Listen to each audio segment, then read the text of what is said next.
outside the off stump. Oh, he's caught it! I don't believe it! Tom Kohler-Cadmore has caught the most magnificent catch.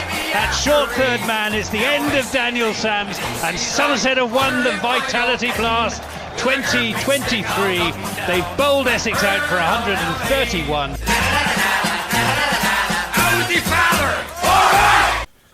Hello there, you're listening to Always Look on the Bright Side of Life. This is the Somerset Cricket Podcast. My name's Ian Shepherd. Joining me this evening, I'm honoured to have the President of Somerset County Cricket Club, Sir Peter Wanless, and the voice of cricket on BBC Radio Somerset, Anthony Gibson, and Sam Dalling may be joining us a little bit later if he can find some Wi-Fi at Euston Station. Well, 2 wins on the bounce, 2 championship wins. One against Essex and one recently completed against Kent. The Essex one was a bit of a nervy affair, Gibbo, but Kent, not so. Calmest run chase I've ever seen. Cool, calm, and collected. You know, it was a very flat pitch, and Renshaw and Umeed batted really very well, and Lammonby actually as well. During his brief stay, I mean, he took the attack back to Kent, got them ahead of the rate. I thought it was a very professional team performance, and I do think Somerset changed. Their character has changed. I put this to Jason Kerr in an interview at the end, and he didn't really answer the question. But I do think they're a calmer side now than they were under Tom Abel when they were always up for it, but it was always a bit frenetic. It was always sort of a bit on the edge. Whereas now I think they're more a reflection of Lewis Gregory's personality, because he is cool, calm. He's very shrewd. He's in control. You can see that when he's in the field, and I think it's fed through to the team and enables them to cope with things like, run chases. The run chase against Essex, for example, that was a very good example of when they went at the out.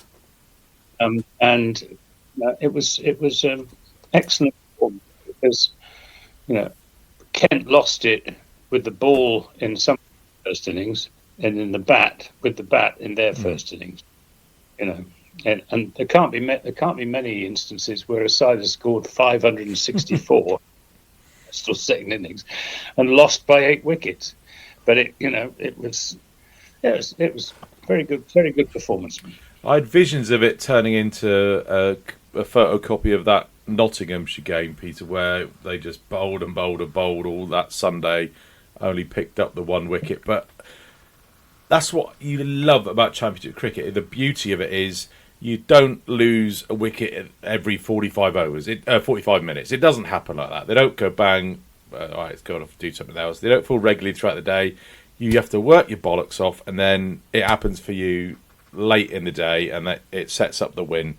I mean, just go back to what you were saying about the pitch, Gibbo, being flat. For me, a pitch that gives you a result in the final session of day 4 is perfect. It's only because Kent batted so badly in their first. Well, they bowled so badly, against Somerset, and then they batted really. I mean, Matt Walker said, "What did they get? They got 180 odd. They should, 300 was par on that pitch in the first innings, and 500 in the second innings. It was great that we won, but on many other occasions we would not have won on that pitch. Well, we did get the best of the bowling conditions on that rain-affected Saturday, which you managed to dodge, Peter, watching as much as you could from home. But it has been a feature of our season that there have been long passages of play where we've hung on in there, and I do agree with Anthony. There's something sort of different and determined about the team in these passages of play where we keep at it.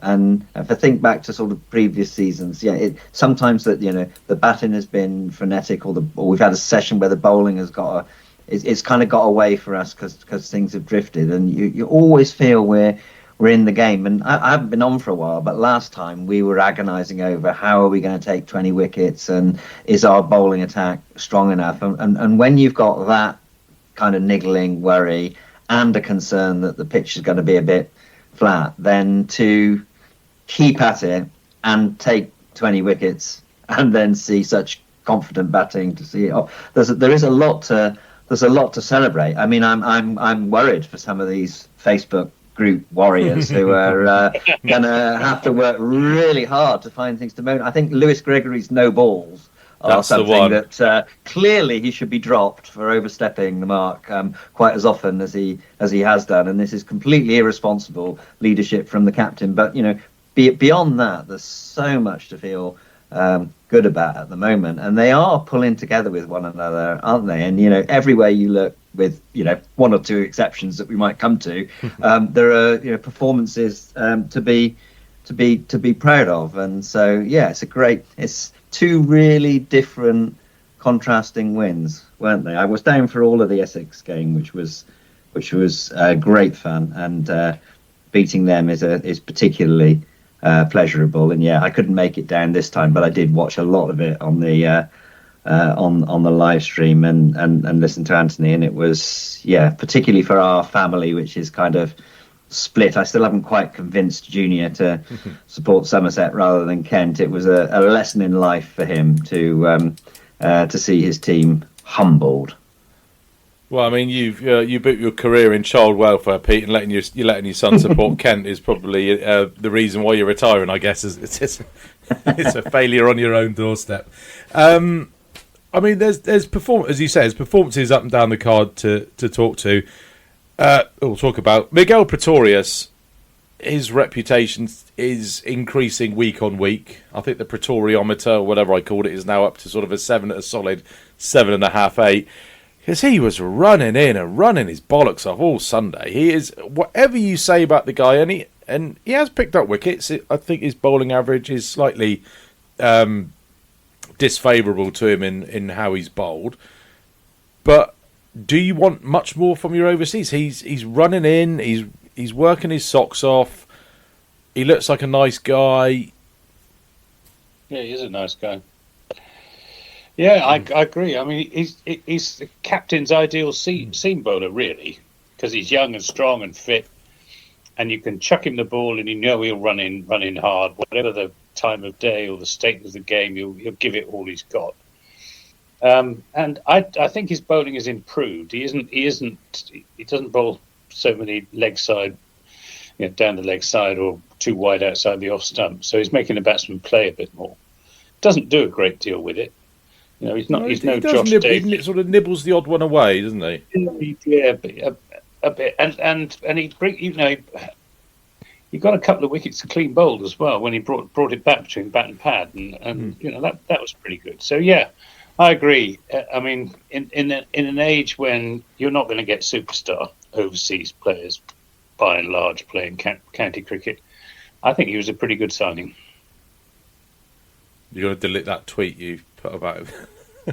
I did not put anything up about Pretorius, and I stand by what I said about Riley Russo. If you look at what he's been doing in white ball cricket recently, hitting it up in the air.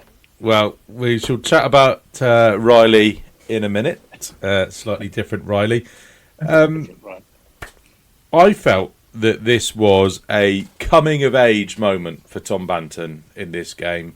Scored 133 in that first innings. Didn't get a bat in the second, but that cathartic release, that celebration with both arms pointing towards the air, a guttural scream to celebrate that 100, and just arriving on cue as we start talking about Tom Banton's.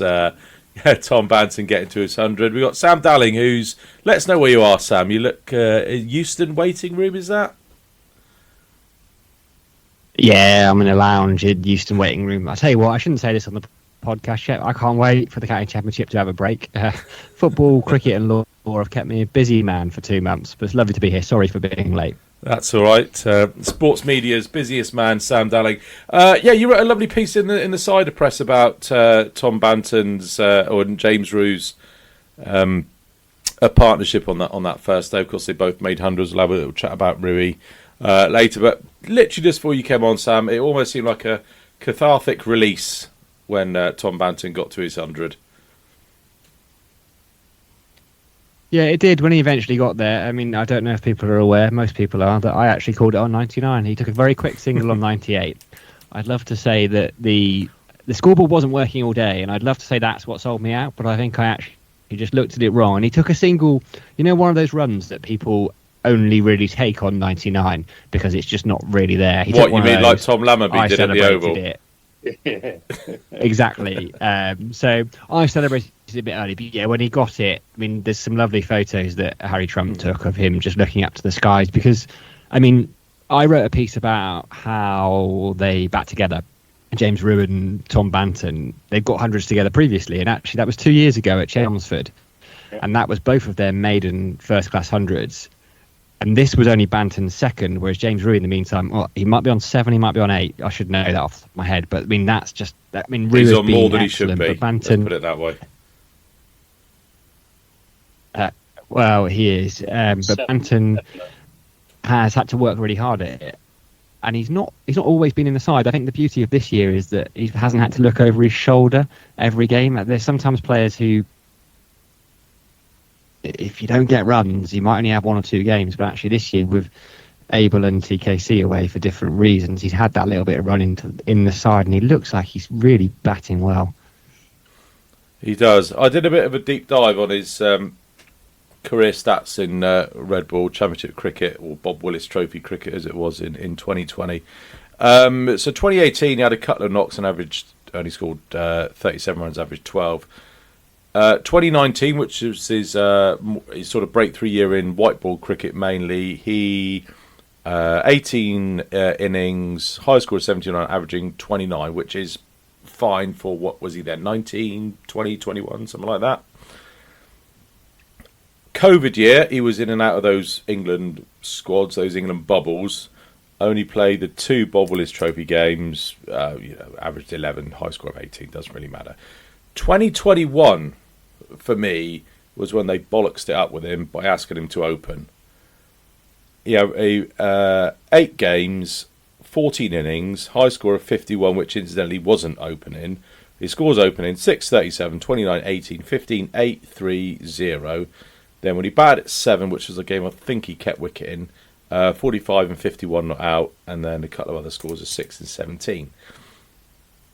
That cocked him up. That meant he didn't really have a settled spot in that Red Bull side that he was competing with somebody for.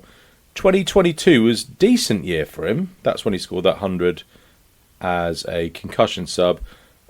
6 games, 9 innings, 346 runs, high score that 126 at Essex, averaging a pretty respectful 38.44. Then we signed TKC over the winter, which put his spot more in competition, and he only played 2 games towards the back end of last year, batted once for 4. This year, when he's had the run of it, 6 matches, 9 innings, 382 runs, high score of 133, averaging a shade under 48. So it just goes to show these sort of sliding doors moments that can happen in a player's career where something goes right one way and you can go on one trajectory, and something you take a different choice or you get put in a different situation, and then it can just go off, and it can take a long time to put right. Because I think if you'd asked any of us 4 or 5 years ago, when we saw the young 19-year-old Tom Banton scoring all the runs in white ball cricket and beginning to look the part in red ball cricket, that in 2024 he would have only scored 2 red ball hundreds for us. That just would have seemed mad, wouldn't it? Well, not entirely. I mean, he didn't have a very good red ball technique, and that's what he's been working on. I mean, he said when I interviewed him after he got his 133, he said, "I've found a way of playing red ball cricket, and that way is based on a good, solid, sound defence. So you keep out the good balls and take advantage of that's sort of the point I'm making. He's not had the opportunity to kind of learn for himself because he's been in and out and batting in different positions so much. It's almost like we failed him a little bit. It feels that we didn't back him. No, I think he would blame himself. I've talked to him about this, and he blames himself for not working hard enough previously, in seasons gone by on his red ball technique, and of not having the right sort of approach to scoring runs in red ball cricket. Now I think he's very much more at ease with the way he's playing and with himself. He's got the confidence. I agree with you. Getting an extended run in the side is really, really important. But he's been batting all through the season. The 90 odd he got up at Kidderminster was a very, very good knock. Batting with the tail, and he would have got a century there if he hadn't been run out trying to keep the strike. And I think he's grown up as well. He's a much more mature batsman now than obviously, stupid thing to say, he was 5 years ago. But he, mentally, he's much more mature, and I think he understands his game a lot better than perhaps he used to. He scored a disproportionate amount of his runs against Kent, so it helps that we've played them twice this season. So let's hope that he can take that form into some of the other counties, because I think I must have seen him score. I don't know how many centuries he scored, but I reckon I've seen 3 at least against Kent. I think that was his 4th against Kent. He got one in the 4 of 6, I think. Yeah. I'm not surprised. One in the one day the Royal London, 2 in 2 T20. T20s, yeah. Yeah. So do we? I mean, he's got to be penciled in at. Sorry, Sam. I think it's 4 of 6 against Kent. I just want to make another point on him. I think it was Hashim Amla actually spent a bit of time in South Africa, and he was batting in the nets under the coaching of Hashim Amla, so he worked with him quite a lot over the winter, which can only help a young batter. But I think he needs to get a lot of credit. I've always been impressed with him, actually. As Anthony just said, he's very honest. Probably to a fault, actually, sometimes. And while he might blame himself, I think it's all right to say, well, it just took me a bit of time to work it out. And that's not necessarily anyone's fault, his fault, an external fault. It just sometimes takes a little bit of time.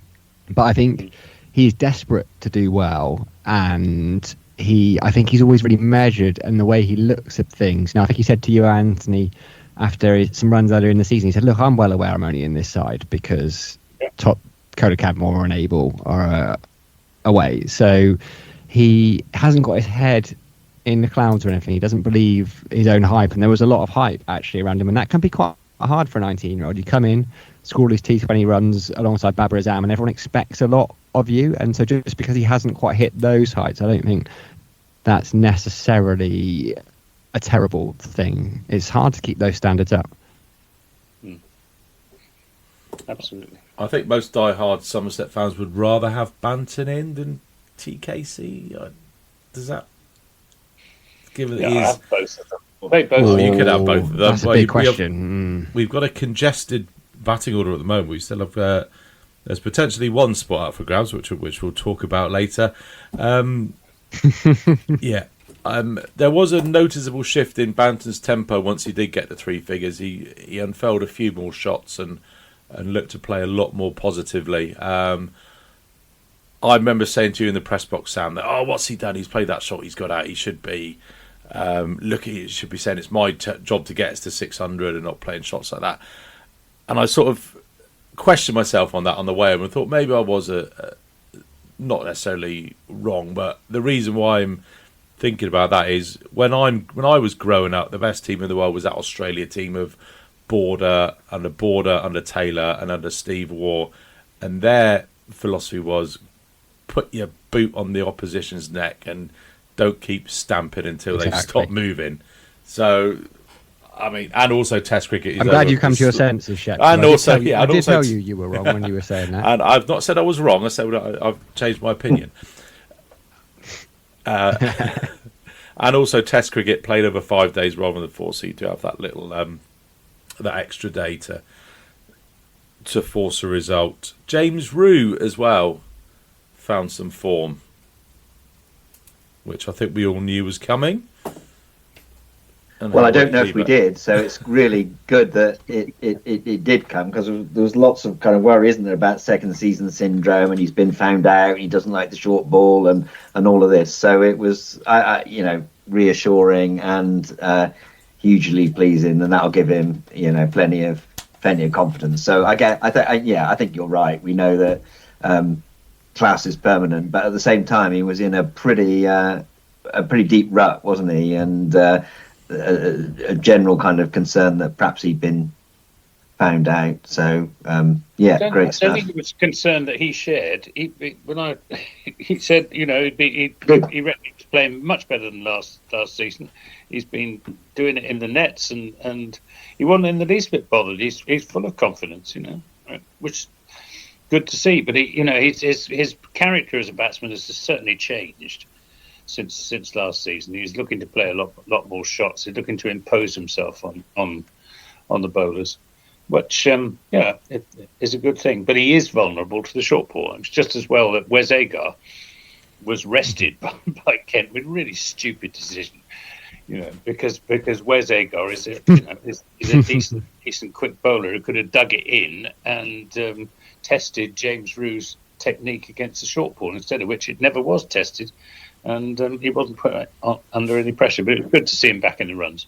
Well, very attractive. I think it was a fantastic decision, because Wes Agar's now going to be fit and raring to go for when Kent play Essex next week, or starting Friday. So I'm more than happy with that. Andy Umeed as well was another one who looked pretty good. Sam, we could have just not bothered with a podcast this week, and I could have just sat there and read all the stuff you've written about Andy Umeed and in the cricket paper, and James Rew and Tom Banton. He looks like a player, another one who's just growing in confidence week by week, and a player who I dare say the powers that be at Taunton think has a higher ceiling than a couple of others who are on the books and out of contract at the end of the season. Yeah, I mean, absolutely. I've written about him for my Substack. I was very lucky to talk to him. He's a lovely, lovely man, and he's one of those players he's got perspective now. He's had some setbacks. He walked away from the game while he was let go by Warwickshire, but then went over to Australia, and he was like, I'm going to go and score some runs over there and come back, and he just couldn't score any runs, and he fell out of love with cricket and just went travelling instead. But I think the thing that's irked him a little bit is this: he scored that ridiculously, it was pretty slow 100, I think, at strike rate of 28. Was it 392 minutes or something? And actually, he said to people, there's this temptation to say, Umeed Mark II, like he's reinvented himself, and he would say he hasn't. That he played the situation there. It was one innings, but that is the tag that's followed him around. But I think we were all guilty, or maybe not you guys, but I certainly was, because I didn't know much about him, and they signed him, and I think, well, he's certainly not going to score white ball runs, and he's going to score pretty slowly. But how wrong we've been proven. I mean, actually, the first innings, 25, I know he got 25. He looked $1 million for that 25. It was a real surprise he got out. That straight drive he plays was absolutely sublime, and to hit that 4, to take us within 1, and then just go for the 6 anyway. I mean, that's just it's a lovely level of confidence, and I think he's in our side for a long time now. Where in the batting order? There's the question, isn't it? Well, if you're right, Sam, and he can play the situation and construct that kind of an innings, that's the sort of player we're lacking, isn't it? Well, Lammonby can do it sometimes, but someone who can kind of hang around and everyone else can bat around is what we had hoped, and I'd kind of expected actually that Sean Dixon would be able to do. And instead, we've got a lot of players that can look $1 million getting to 25 to 30, and then if the collapse is on, the collapse is on. And so I wonder how confident he is about playing in those different ways for different situations. Because if he could combine he's a wonderful batter to watch at the moment, isn't he? And thinking back to some of those innings that he played in the 50 over competition last year, they were just magnificent. Can he do that from time to time, but also hang around as the kind of anchor for the inning? That would be great, and then it would be wonderful to be able to put him up top or at number 3, and our problems might be solved. Well, we are going to need a new opener when Matt Renshaw goes back down under after this last championship game of the first block of 7.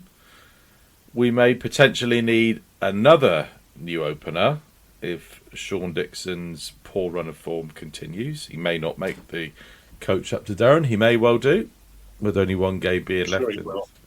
I can't see them changing it with only and Tom Abel not being fit as well, and Lewis Goldsworthy playing around here, playing in the T20s for the second 11 at the moment. So Dixon's place seems pretty guaranteed. So does Abel come in and open? Do you think? No. Lammonby and Umeed to open, and that makes room for Abel, TKC, and Banton, and Umeed in the Umeed's opening. So that makes room for TKC, Abel, and Banton, 3, 4, 5, and then Rue at 6. I have a theory about Tom Abel's opening. Tom Abel loved leading Somerset. No, obviously had to give up the captaincy because, after a while his form was suffering. The side's form wasn't what it was. So it was time for a change. But if you're a batter or a bowler, what's the best way to lead? It's either to take the new ball if you're a bowler, or it's to stride out open in the batting if you're a batter. And I just wonder if that would give Tom Abel that extra 10%, still being that leader for Somerset, that leader for that team, walking out on the first morning with a dragon on his helmet, ready to take on the new ball and set a platform for his side. I think he would love to lead in that way. That's my theory. Has he got the technique for it, though? Abel, he's probably the best. I don't mind it as a theory, Shep. I mean, Anthony's named he's named the top 6. It's just a question of order. I don't think we're going to have someone that straps in and is the person to build the innings around there. Actually, I talked to Tom about this quite recently, and he said, there were talks over the winter about a slight shift in direction. Sorry, in the way Sam, Somerset want to you play can't red ball just say cricket because of the wider Tom when you're talking about the Somerset thing. And we've seen that, haven't we, with someone like Rue, who Anthony was talking about, trying to take the game to people. So I think even I wouldn't want to put those shackles on Umeed, but Tom thinks about stuff, and sometimes that's to his detriment. He overthinks things, so maybe having him go out and open rather than sat there at 3 wondering, when am I going to go in, I'm going to have time to overthink it, maybe opening would work for him. Yeah. I mean, I'm a big believer in if it ain't broke, don't fix it. I mean, we probably wouldn't be having this conversation if Abe's been fit and was played in all 6 of these games since the start of the season. But we're in the situation we're in. Renshaw's going to go home. Dixon's horribly out of nick. And then you've got Lammonby, Umeed, Banton, Rue and Gregory, who have all scored runs at one point or another in those, some of them new positions, some of them their kind of normal positions. We are second in the county championship. The batting is firing, more or less. I think more than not less, if that makes grammatical sense. Michael. Oh, Gibbo's on the phone. Do you want to mute yourself, Gibbo? or we could talk. He can hear you talk to Michael for 5 minutes. Can I mute? Well, it's the same one as 01823. Yeah, right. I've muted Gibbo. Before he gave out the full number as well. Before he gave out his home number and his address and his bank details. Right, what were we talking about? Shall we just have a phone call break? Has anybody got some sort of paperwork they need to catch up on or anything to make a few phone calls? No, right, let's crack on. I was talking about the batting order not being broke and Abel coming in to open. Do we think we've got to sign another opener? Another bat to take us through this last batch of championship games? It's a tricky one, isn't it? Because the sort of opener that we would need isn't the sort of person who would be useful to us in the T20. So maybe once we get the other side of the blast, that would make some sense. But it's hard to see otherwise, I would say. I mean, it'd be great if Dixon could go up to Durham. It's where he came to us from. He knows the ground. Get his confidence back by having a big score there. And that gives us another problem because we've got 7 batters to fit into 6. But I don't quite want to give up on him yet. I saw Tom Abel. I bumped into Tom Abel in the car park. Oh no, it was Friday or Saturday. Well, it must have been Friday or Saturday. There were only 2 days I was there. And he I sort of sounded, "How are you?" I mean, he looks fit. He could walk around the car park, and Tom. I've said Tom Abel on one leg is probably better than Sean Dixon at the moment, because he's in a horrible run of football. Gibbo, do you want to unmute yourself? Because I just had to. No, I muted you. We've got. I'm trying to lip read Gibbo now, or maybe I need to do it because I was the one that. Oh, can you all see each other? Hang on, I can't see any of you. Oh, there you go. I can see you now, Sam. Well, I was on camera, but then I can't see any of you. So I thought I'd go off if that's the way we were playing it. Anyway, no. Tom Abel, by the way, can do more than walk around a car park. He was running on the pitch during a couple of the lunch intervals. I just think they'll be really careful with him. I think with those hamstring injuries, they'll be tempted, won't they? But it's a long old. You've got to think it's a long old trip on the coach as well up to Durham. So if he has to sit on a coach for 6 hours and then start to run, I don't know. Him up. That's mad. I know we need a sponsor, don't we? We need a new sponsor that's going to fly us to places. Well, I mean, Durham, I had a look. EasyJet is about 80 quid each. So, the support staff, Care and Hurry, they can go up on the coach, but stick the players, 1,500 quid. That's nothing. No. Nothing in the grand scheme of things. It's all about team bonding. There you go. They could have a few cans on the plane, there's always a stag do on a flight up to Newcastle, so,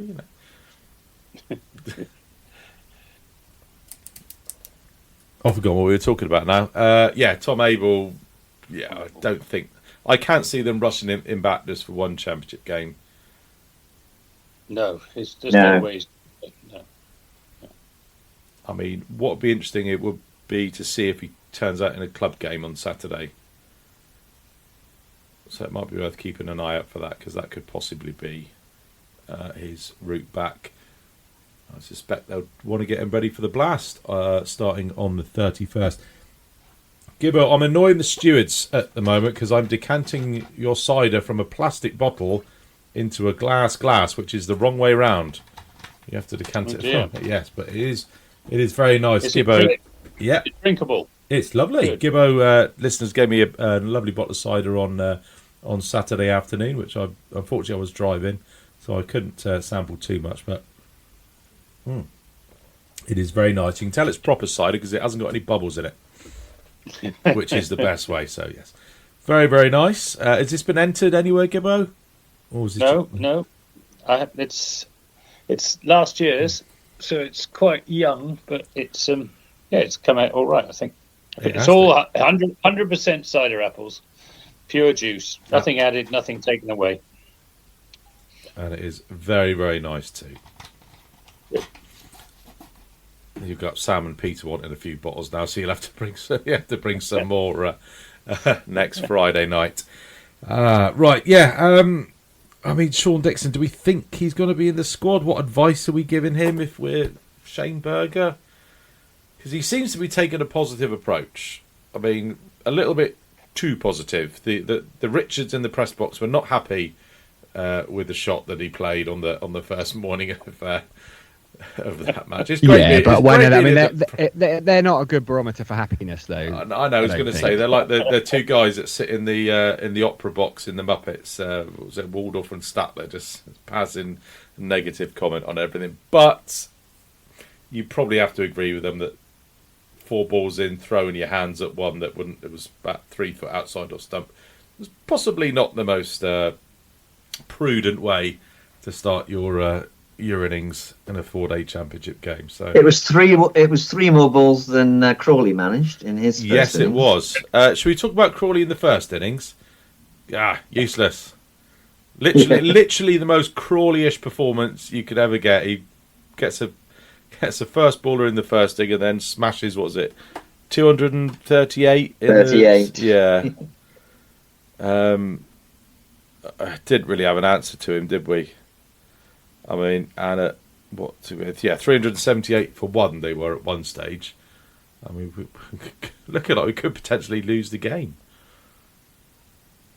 Speaking of potentially losing the game, that WinViz needs sorting out, because no matter how far ahead of the game you are, it's had Kent at 0%. Now, you cannot be at 0% to win a game of cricket. Well, I think the scores were level at that point, weren't they? I mean, they had Kent this was like the end of day 3. Quite early. Okay.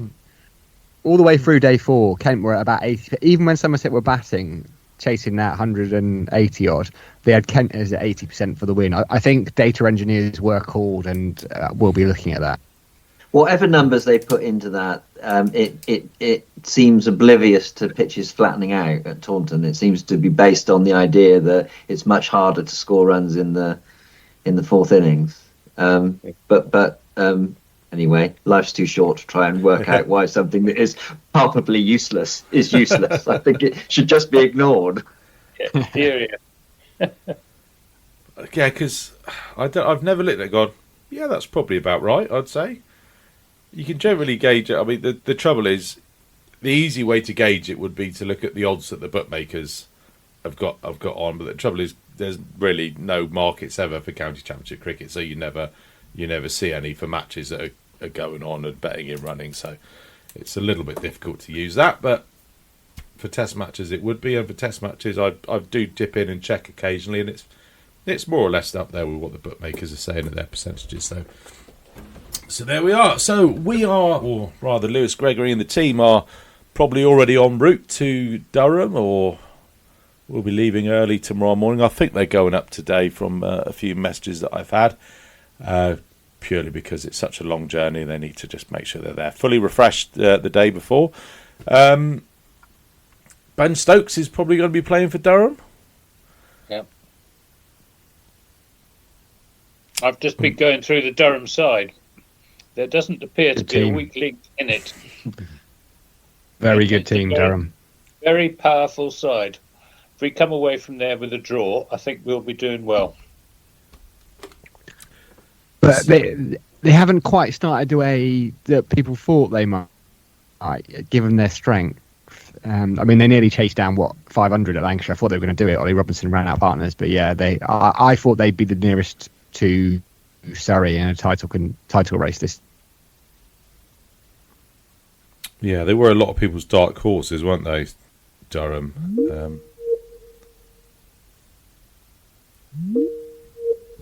Okay, it looks like I've been kicked out of my own meeting, which is rather annoying. His last three innings for Durham were centuries. He scored 3 centuries on the trot for Durham, and he hasn't scored one since he joined us.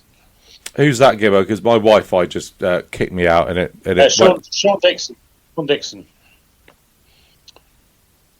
He's one of 2 Durham players, or 2 players in the game. Beddingham is another one. He's just scored 300s in succession, and Sean Dixon did it when at the end of his stint with Durham. Then he joined Somerset, and it all fell to pieces. Well, I mean, if there was ever a time to turn it round, it has to be tomorrow, and he has to have our full back in, and he does have our full back in, but. Yeah. Right, was there any other news today? Yes. Mr. Riley Meredith has joined us. Not just for Riley Meredith or Riley Meredith? Meredith, I think. Meredith, I think. Riley Meredith, a moustache that rivals Ben Green's, has joined us for the Vitality Blast. The county championship games that are interdispersed within that, although they said that they're going to be managed appearances.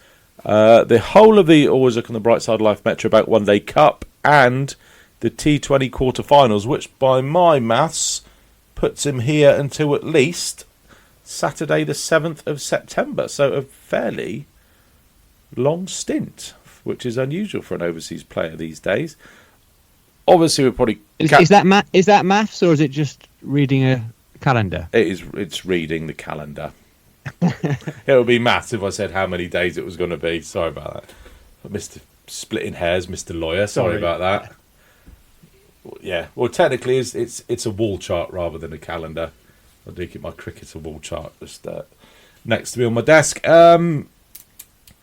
Yeah, shame he just can't stay that extra week till finals day. I mean, I'm not suggesting that anybody potentially gets hold of his passport and burns it on the day of that quarter-final to keep him in the country. But nonetheless, a fairly decent signing, do we think? I think it's very exciting. I mean, my knowledge of him is completely based on Christmas holidays, watching of the Big Bash. But he's seriously quick, and in terms of a kind of point of difference, is a bit of the sort of Sean Tate about him. You know, he may get knocked all over the place if he gets his length a bit wrong, but he's appreciably quicker than anything we've got on the books at the moment. So I think it's an exciting signing. And is this the first bit of Tasmania Jamie Cox influence starting to bear fruit? I don't know, but it'd be nice to think we had a hotline to Australia for some of these people. So I don't know about that, but yeah, I think it's going to be great. Look forward to seeing him knocking over a few stumps. Yeah, pace and wrist spin. That's normally the point of difference in T20 sides. March at Dalling may have gone for a few, but I do remember a couple of games that he did win for us. There was one, I think he bowled 4 overs, went for only about 9 or 10, didn't take a wicket. I think that might have been against Hampshire at home a couple of years ago. And I think he won a game for Glamorgan against us, if you remember, when we needed about 20 from 4 overs, and Pete Trigo couldn't lay a bat on him. I'm sure we'll spare Triggs' blushes and not talk about that too much. And there was, he got 4 or 5, might have been against Hampshire again, I think away at the Aegeus Bowl or the Utilita Bowl or the Rose Bowl, whatever it was called in those days. That seems to crop into my mind as well. But he, as you say, he went around the park a few times as well. But if he wins you matches, that's what you want. Yeah, there were more good games, I think, than we've remembered as well. I remember that season coming around the wicket, he'd bowl his 4 overs quite often and be quite tidy. Because players just, particularly at county level, they can't play that sort of pace. And that's what you want from an overseas. There's no real point in signing someone unless they're of the skill level of Matt Henry, of signing another bowler that bowls 80 miles an hour. Like that's just fine. You want an express pace, and I think that's what Meredith is. And haven't they said it's just until at least? So he could well be. I mean, they're not going to pay him for finals day if we aren't in it. So I'd imagine if he can get 100 gig, which he probably will if he does well in the Blast for us, then he may well be about for finals day. Well, I'm sure there'll be plenty of Somerset fans who are going up to finals day anyway, so he could drive the coach or something, or if we're keeping it there till finals day, who knows. What else have we got on the agenda then? So just quickly circling back to Durham then, are we all keeping the same side? I doubt it. There'll be rotation, won't there? Well, I don't know. That was I sort of thought with these 2 championship games in isolation that we could really go hard at both of these games, having had a week off a week or so ago. Lewis Gregory's due to be rotated. He's played more games consecutively for Somerset. He's played 9 now, 5 this year and 4 at the end of last season. No, 6 this year and 3 at the end of last season, which is more consecutive games that he's played for many years. So whether he'll be rotated and Craig will captain the side, I don't know. That's the only obvious change that I can see. The thing is, if they were going to do that, surely they'd have done that for Kent, and with no disrespect to Kent. Would you go to, if you look at those 2 games, I think Lewis has got to miss one of them. Is Durham away the one? I'm not sure. I think he might keep going. I think Davey might miss out. I think it might be an Aldridge game or a Jake Ball game. There have been times in the past when they've not taken Overton on long trips as well, and said his back doesn't like spending a long time on long coach journeys or whatever. I mean, I hope that that's not the case and that he plays, but who knows? Could have stuck him on a flight, only £80. If you have been at a service station anywhere between Taunton and Chesterless Street, and you've seen the Somerset boys get off for a piss and a coffee, do let us know who you've seen, because I would imagine that the squad is the squad know who they are, but we're not allowed to find out until 2:00 tomorrow. So do tweet us at Somerset Podcast and let us know if you have any advance information on that. The only potential change that I could maybe make, that I was really pulling this one out of left field, is to give Dixon a rest and open with Ben Green, but I don't think that's going to happen. That's probably not even been discussed. That's me just trying to be uber creative, I guess. I fully expect the same side to play. There's no way they'll not play Leach, regardless of what state the pitch is in up there. And of course, it being Pretorius' last game for us, potentially, we might as well run him into the crowd and send him back a broken man, not to be too harsh about it. He might have a point to prove up at Durham as well. He will, yeah. They didn't think that highly of him out there. Yeah, was it 2 wickets at 110 or something like that? It wasn't. Martin Emerson couldn't even remember that he'd played for them. Well, I think after that, maybe he was thinking with that shot at the Oval, I'm going to make myself memorable, whatever happens. They will never forget the name Miguel Pretorius. Even if it is, that twat that played that horrible shot and nearly cost us that game at the Oval. Which, thankfully, he's becoming less and less Miguel Pretorius' defining characteristic of his stay. Let's jump on to some listeners' questions then. Where shall we start? A lot about the general election not falling on a day when any cricket's being played, which is good to see. We will start with Matthew. Says Tom Abel coming back from injury, TKC coming back from the IPL. What would you imagine the batting lineup would be? I think we've hopefully answered that for you already, Matthew. See, this is the trouble when people have conversations under the questions on Twitter. I've got no idea where I am. Let's just start from the top then. Chris Lintert says, was trying to think of great innings in losing causes after Crawley's knock. Any nominations? Well, should we stick to Somerset ones? The first one that drops straight into my head is Chris Gale against Kent a couple of years ago. The 151, was it?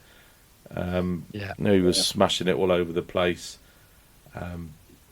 Cameron White did a similar thing, got 140, I reckon it was, against Worcestershire. Lost that game, I think. Any more? The thing is, we don't generally tend to remember them, do we? No, I don't like remembering Somerset losses. Tom Abel 150 against Surrey a couple of years ago. We lost that one, didn't we? It's a good one. It was a good one. He should have got 100 in the second innings as well. He should have done. It's not a loss. I remember. Oh, go on. Sorry, Peter. No, I was just going to say that is a classic illustration for me of the responsibility that Tom felt for the whole team, because I remember speaking to him either the next day or very shortly after that and congratulating him on a tremendous innings, and he was having none of it. It was all about it meant nothing because the team had lost. And we love Tom Abel, don't we? You can't not love Tom Abel. Glenn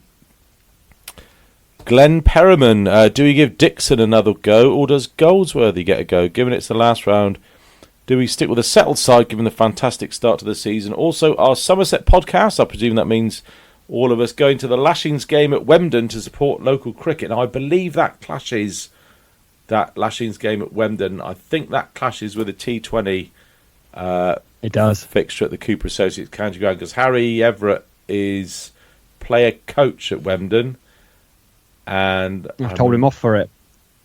4:00 start, I think it is.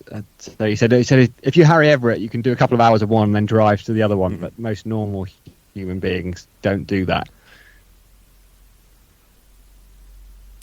Yeah, so sorry, Glenn, we won't be attending, but quickly, I will give it a plug. So let me quickly have a look at when it is, and I obviously should have sorted this out before the podcast started, so I'm now filling for time while I type in Wemden versus Lashings into Google. 14th of June, isn't it? 14th of June. Friday the 14th of June. That is Kent at home. And I've got hospitality that day, so I'll definitely be coming to the Cooper Associates County Ground for that one. It's courtesy of the club's new preferred legal partner, Wallens, Full Spectrum Law, and they're also the. I'm standing up now and showing my shirt to the webcam. Yes, and I have to say I am a customer of Wallens. They did my conveyancing and my wills, and they did them all very, very well. So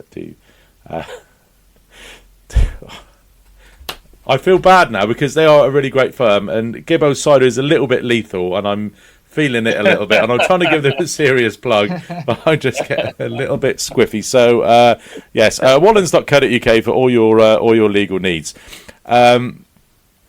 Moving on then, Peter Wanless is looking forward to Chelmsford the following day after the general election. Alex Simpson, a good one. How much credit does Shane Berger get for improving our batting? Sam is saying goodbye. He's got a train to catch. Thanks. Are you still there, Sam? I'm happy. He should get. Yeah, I'm dropping off. But as you mentioned, Shane Berger, he is a very impressive man. I think he's a future head coach of Somerset. The boys really like him. Good bloke, isn't he? Very good bloke. Yeah, it's really good. Really we good. Like Shane. We like Shane. For sure. Yeah. Well, you always need a little while to bed in. I mean, who was the previous guy? Lachlan Stevens. He was starting to get a few results, and he had to go back to Australia. But yeah, Berger's in his second season now, isn't he? And to give up he was Scotland head coach, wasn't he? And to give that, international head coach, albeit only with one of the associate nations, to come down to be an assistant coach effectively at county is, some might say, is a demotion. I don't know, but if he is potentially lined up as the head coach in waiting, if you like, because one thing I did note from Jason Kerr's chat at the Walkers and Talkers, which is available on YouTube, is there was just something he said. I can't remember the exact words that he said. I don't want to misquote it. It was something along the lines of knowing that a head coach has a shelf life. So maybe there's something in that. I don't know. It was a bit of a long-term plan. Maybe that Jason's planning to move on. I don't know. I'm sure there are plenty of people on the social media groups who want to see the back of him. Myself not included. No, nice bloke. But good coach.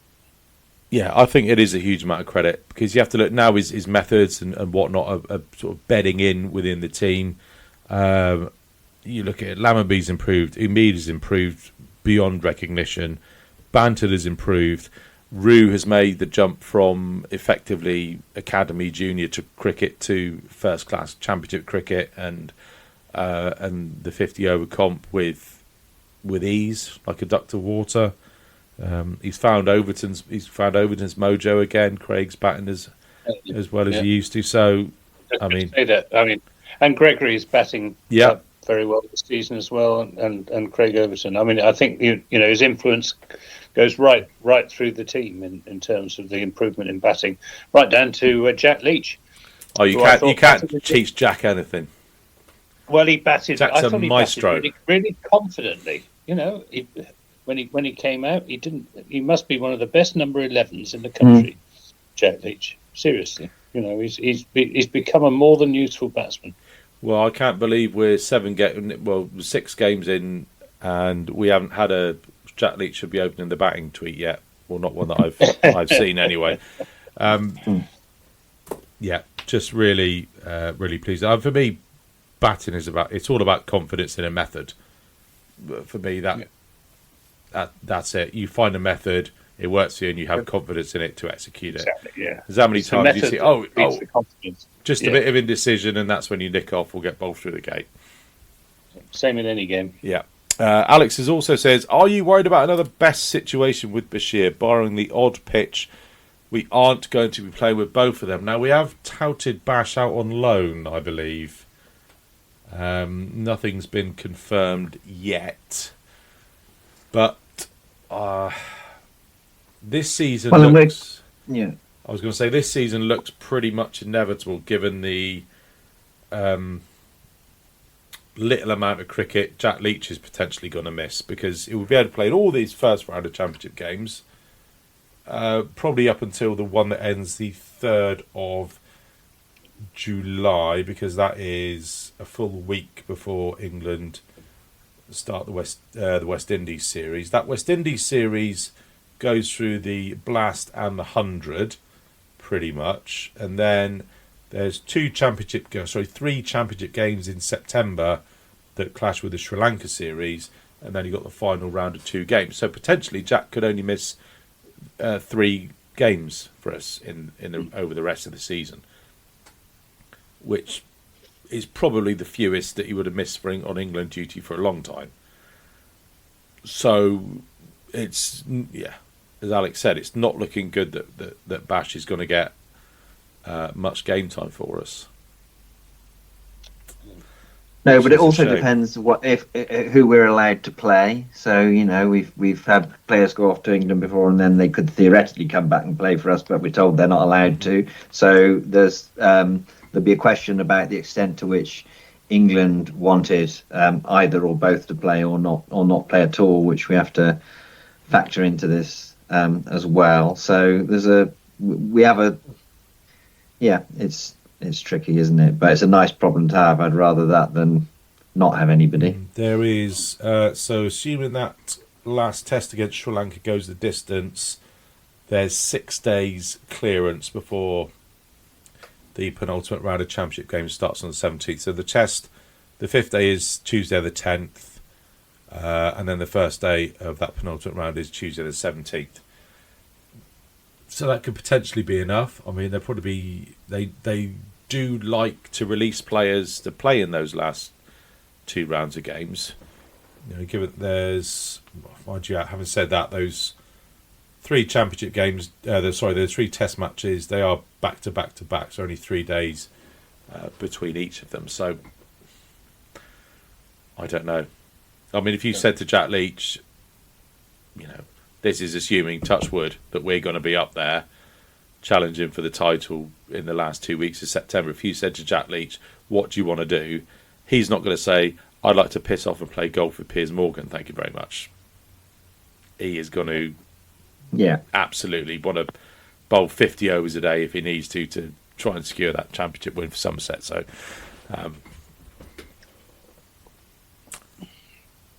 here's hoping.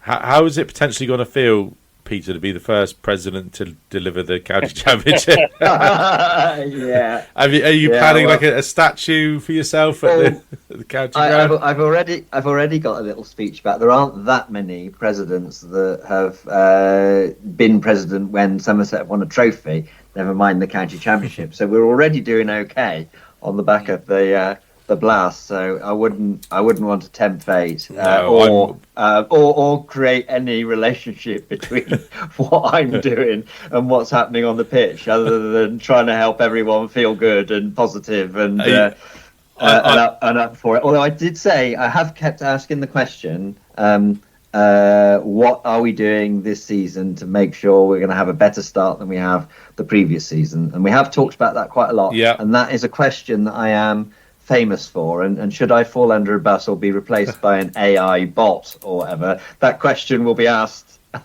without me being present. So it's one thing to ask the question, it's another thing to come up with the answer, but the answer does seem to be more convincing this year than it has been the last couple of years. So that's my little gift to the club. Kookaburra ball in a bit of rain. I'll tell you what, Pete, if you do a John Terry in the championship celebration and just run on in your whites, nip in the club shop, get yourself a top, run on in, I'll make a substantial donation to the NSPCC.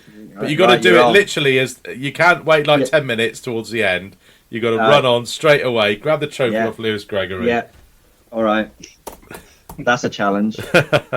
Well, people are saying don't tempt fate, Shep, don't tempt fate, but it's tempting fate in a jokey way. So for me, did you see a couple of my cricketing friends were having an exchange about Surrey and Essex is the last game of the season, and they were talking about how exciting it would be to be a kind of face-off between the two of them to see who would win the championship. And I did observe that. Hang on a minute, I think they were forgetting a county in this equation, which led them to then say, well, imagine if there just needed to be a result between Surrey and Essex, and it was all. I was getting flashbacks to that. Middlesex, Middlesex game, and you can see it now, can't you? That some terrible conspiracy between Surrey and Essex on the last day of the season will make it very difficult for. I could see Don Topley rubbing his hands together, patrolling the boundary. Where is it? Is it it's at Chelmsford.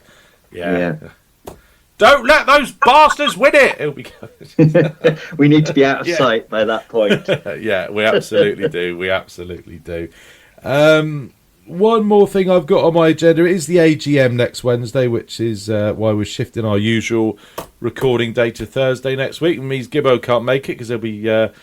You're sided judging at Bath and West, aren't you, Gibbo? So you'll be. Making a speech about farming. Oh right, I thought you said you were cider judging, or are you doing both? No, that's not. I've got cider, and then I'm also speaking to the Farmers Club on Thursday afternoon. So. Oh, I imagine the farmers. Busy time. They're a very receptive audience, so they won't mind if you're a bit under the weather, a bit tired and emotional. Talking about the AGM. What's happening there, Pete? You going to be in attendance? I think questions had to be submitted by yesterday, didn't they?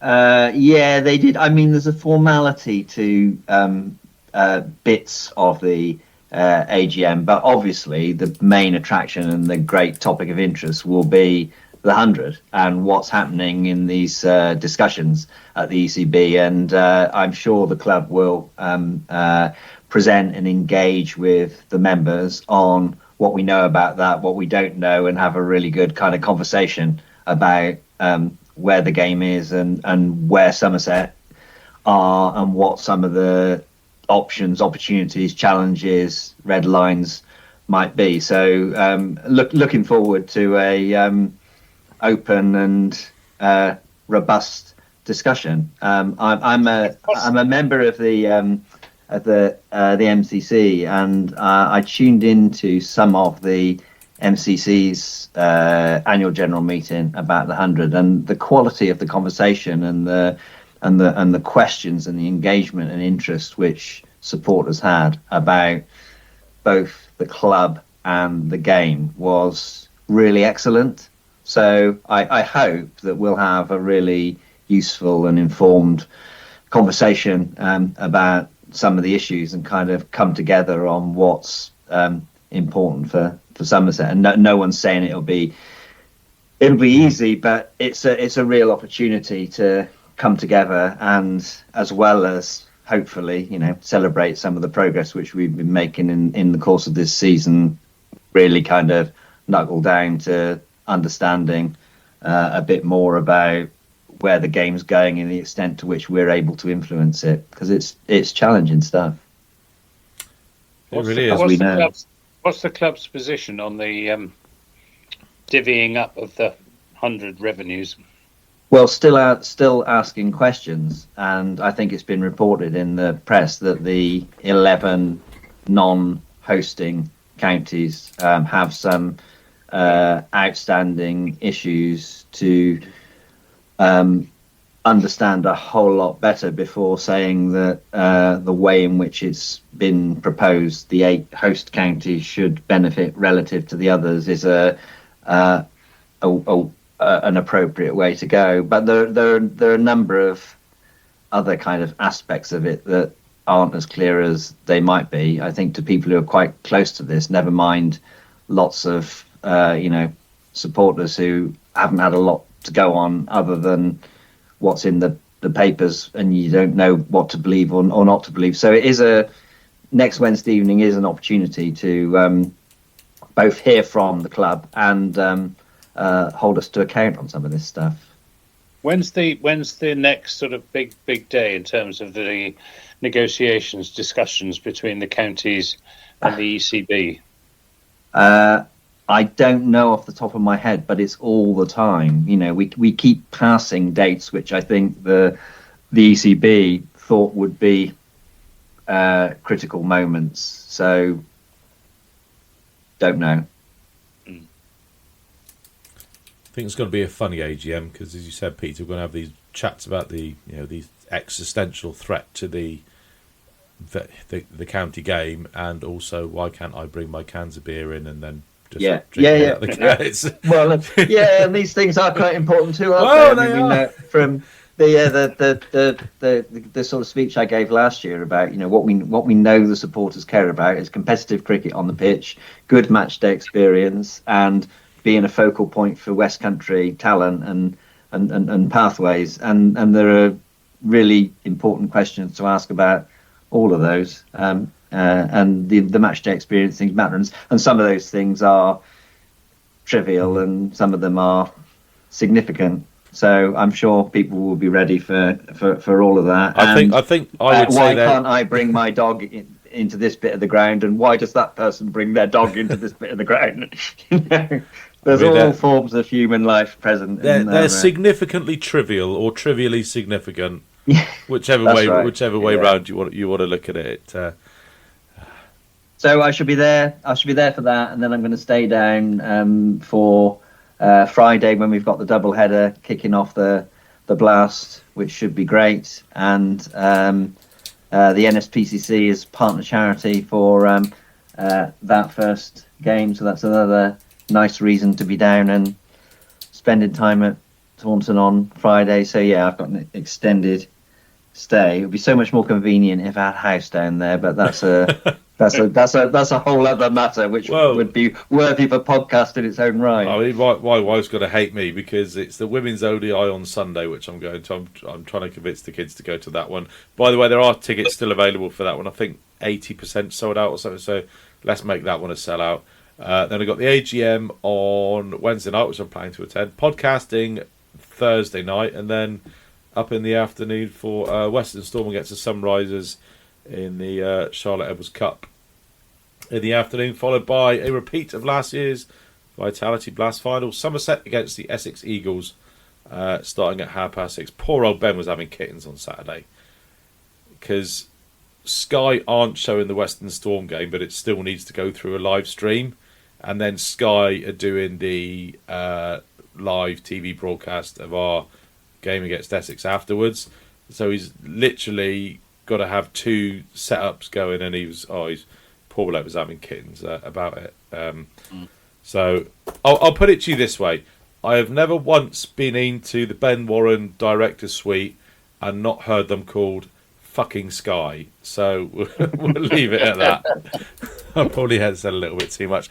Oh Christ, that's flown by. Do we have any other business, gents, or should we knock it on the head for another week? I'm just going. That's good. Yeah, good. I look forward to seeing Peter up at Chester Street. Ah, yes. I've got to go to. Funnily enough, I've got to go. This is how geographically challenged. I've got to go to Blackpool tomorrow. I've got a big meeting tomorrow afternoon in Blackpool. And I was thinking, perhaps I could nip across from Blackpool to Chesterley Street, which is 2.5 hours. Yeah. So yeah, unless I juggle things about, I may not be present. I may just have to listen to you. Us Southerners don't get it, do we? Anything sort of Birmingham and above is like an hour away from each other, and it just keeps going and going and going. But anyway, hopefully, I think Dan's going up to that one, so you should see Dan up there. He's taken my my Vitality Blast shirt from last year to get signed by Peter Siddle, just so for that completion. So I've got two more to get. I've got to get Will Smead on it. I've got to get Ish Sodi on it as well. So I may have to go to a 100 game to get Ish to sign it if he's not about in the Blast. But great stuff. Right. See you soon. Yeah. Thanks. See you soon, everyone. See you. Ta-ra. Bye. Bye.